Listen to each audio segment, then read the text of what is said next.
అందరికీ నమస్కారం అండి. Welcome to our channel. Harihara Veeramallu ఎట్టకేలకు 5 ఏళ్ల పాటు స్ట్రగుల్స్, ట్రోల్స్ అన్నిటినీ ఫేస్ చేసుకుని నిన్న రిలీజ్ అయింది.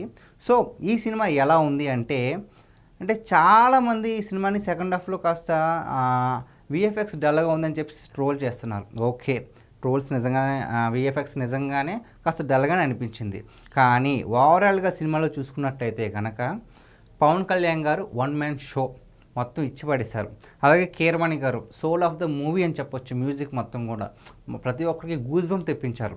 అలాగే పవన్ కళ్యాణ్ గారు ఒక విషయం చెప్పారండి. అసలు ఎందుకు ఈ సినిమా చేస్తున్నాను అంటే రికార్డ్స్ కోసం కాదు, క్రేజ్ కోసం అస్సలు కాదు. ఈ సినిమాని ఎందుకు చేస్తున్నాము అంటే సనాతన ధర్మం అనే ఒక పాయింట్ని అందరికీ తెలియచేయాలి. మన పూర్వీకులు అంటే ఔరంగజేబ్ కాలంలో ఔరంగజేబ్ గురించి ఎక్కడ కూడా చరిత్రలో ఆయన చేసిన అరాచకాల గురించి, అక్రమాల గురించి ఎక్కడ రాయలా. కేవలం ఔరంగజేబ్ ఒక మంచి రాజు అన్నట్టుగానే మన అందరికీ చిన్నప్పటి నుంచి చదువుకున్నాం. కానీ వాళ్ళు నిజంగా ఏం చేశారు, మన హిందువుల్ని ఎంత చిత్రహింసలు పెట్టారు. హిందువుగా బ్రతకాలి అంటే కూడా సిజియా పన్ను కట్టాలి అనే ఒక విధానాన్ని, అంటే ఒక పాయింట్ని మనకు కొత్తగా చూపించారు. కొత్తగా కాదు, ఉన్నదే మనకు తెలియదు కాబట్టి ఇప్పుడు ఇది కొత్తగా అనిపించింది. కానీ ఎక్కడ చూపించలేని పాయింట్ని వీళ్ళు చూపించి సినిమాని తీసుకెళ్లారు. సో సినిమా ఓవరాల్గా చూసుకున్నట్లయితే చాలా బాగుంది. కథపరంగా కావచ్చు, తీసిన విధానంగా కావచ్చు. ఎక్కడైనా మైనస్ ఉంది అంటే మాత్రం అది సెకండ్ హాఫ్లో వచ్చే కొన్ని విఎఫ్ఎక్స్ సీన్స్ మాత్రమే. సో మూవీ టీం ఏం నిర్ణయించుకున్నారంటే ఈ రెస్పాన్స్ అంతా చూసి సినిమా ఎంత బాగుంది కదా, సో ఆ అనవసరమైన విఎఫ్ఎక్స్ ఎందుకు అని చెప్పేసి మొత్తం సినిమాలో ఒక 15 minutes విఎఫ్ఎక్స్ సీన్స్ ఏమైతే ఉన్నాయో, అన్నెసరీ సీన్స్ ఉంటాయి కదా, అవి ట్రిమ్ చేసి మళ్ళీ ఈ రోజు నుంచి సినిమాని అప్డేట్ చేసి రిలీజ్ చేస్తున్నారు. అంతేకాకుండా ఆ ఒక్క పాయింట్ని పట్టుకుని చాలామంది అదర్ ఫ్యాన్స్ కావచ్చు, లేదంటే రాజకీయాల పరంగా పవన్ కళ్యాణ్ గారు అంటే ఇష్టం లేని వాళ్ళు మొత్తం అంతా ట్రోల్స్ చేస్తున్నారు. కానీ సినిమా పరంగా కావచ్చు, కలెక్షన్స్ పరంగా కావచ్చు, సినిమా చాలా బాగుంది. కలెక్షన్స్ కూడా చాలా బాగా రాబట్టుతుంది. కేవలం తెలుగులోనే మాత్రమే కాకుండా పాన్ ఇండియా వైజ్గా రిలీజ్ అయిన ఈ సినిమా మరి హిందీలో టాక్ ఎలా ఉందో మనకి తెలియదు. కాబట్టి అసలు హిందీలో రెస్పాన్స్ ఎలా ఉంది, వాళ్ళు ఎలాగే ఈ సినిమాని తీసుకుంటున్నారు అనేది ఒక్కసారి చూద్దాం. సో హిందీలో చాలామంది సినిమా చూసి నార్త్ వాళ్ళు ట్వీట్స్ పెట్టారండి. అసలు ఈ ట్వీట్స్ ఏంటి ఒకసారి చూద్దాం. ఇక్కడ ఎవరు జాన్ కబీర్ అంట. ఆయన ఏమంటున్నారంటే, warriors who died protecting temples deserve 1,000 films. Battle for dharma begins.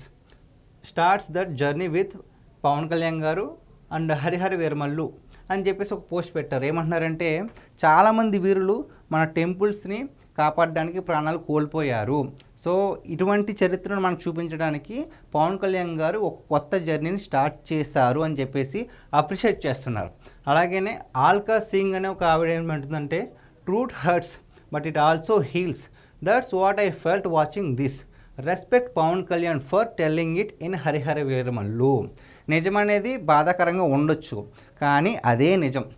So ఇలాంటి ఒక సినిమాని మాకు చూపించినందుకు పవన్ కళ్యాణ్ గారికి మేము గౌరవిస్తున్నాం అని చెప్పేసి హరిహర వీరమల్లు టీం కూడా ట్యాగ్ చేశారు.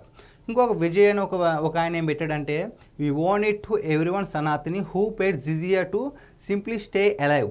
Pawan Kalyan assures their suffering is acknowledged in Harihara Veeramallu. ఆయన ఏం చెప్తున్నారంటే, ఎవరైతే జిజియా పన్ను కట్టి ఇలాగా సనాతన ధర్మాన్ని కాపాడారో వాళ్ళందరికీ నిదర్శనంగా పవన్ కళ్యాణ్ గారు ఈ సినిమాని మా అందరికీ చూపించినందుకు ధన్యవాదాలు అని చెప్తున్నారు. ఇలాగే వీళ్ళందరూ కూడా ఇక్కడ మీకు కనిపిస్తున్న వాళ్ళందరూ కూడా నార్త్ వాళ్ళు. సో కేవలం తెలుగులో మాత్రమే కాకుండా హిందీలో కూడా ఈ సినిమా చాలా బాగా వెళ్తుంది. అంటే అందరినీ ఒక నార్త్లో మన హిందూ సనాతన ధర్మం గురించి సినిమా తీస్తే వాళ్ళందరినీ ఆకర్షించడం చాలా కష్టం. ఎందుకంటే నార్త్లో చాలా అంటే చాలా నిష్టగా ఉంటారు, సనాతన ధర్మం గురించి చాలా రెస్పెక్ట్ ఇస్తూ ఉంటారు. అలాంటిది వాళ్ళ చేతే పవన్ కళ్యాణ్ గారు ఈ సినిమా ఎంత బాగుందని పొగిడించుకున్నారంటే ఈ సినిమా మామూలు విషయం కాదు. మన వాళ్ళలో కొంతమంది ఇక్కడ విఎఫ్ఎక్స్ బాగాలేదు అని చెప్తున్నాం, కానీ ఇక్కడ ఎవరో కూడా విఎఫ్ఎక్స్ గురించి మాట్లాడట్లేదు. తీసుకున్న పాయింట్ గురించి, మన చరిత్రని కాపాడి మనందరికీ సినిమా తీసినందుకు కృతజ్ఞతలు తెలుపుతున్నారు. సో ఇదే కనుక కంటిన్యూ అయితే నార్త్లో కూడా ఇప్పటికే చాలా వరకు కలెక్షన్స్ అయితే రాబడుతుంది. ఇదే కనుక ఊపులో హిందీతో పాటు మిగిలిన లాంగ్వేజెస్లో కూడా ఇలాగే ఉంటే కనుక ఆదివారం నువ్వు బ్రేక్ ఈవెన్ అయిపోద్ది. ఆదివారం తర్వాత నుంచి వచ్చిన షోస్లో వచ్చినవన్నీ కూడా లాభాలు చేకూర్చుకుంటుంది.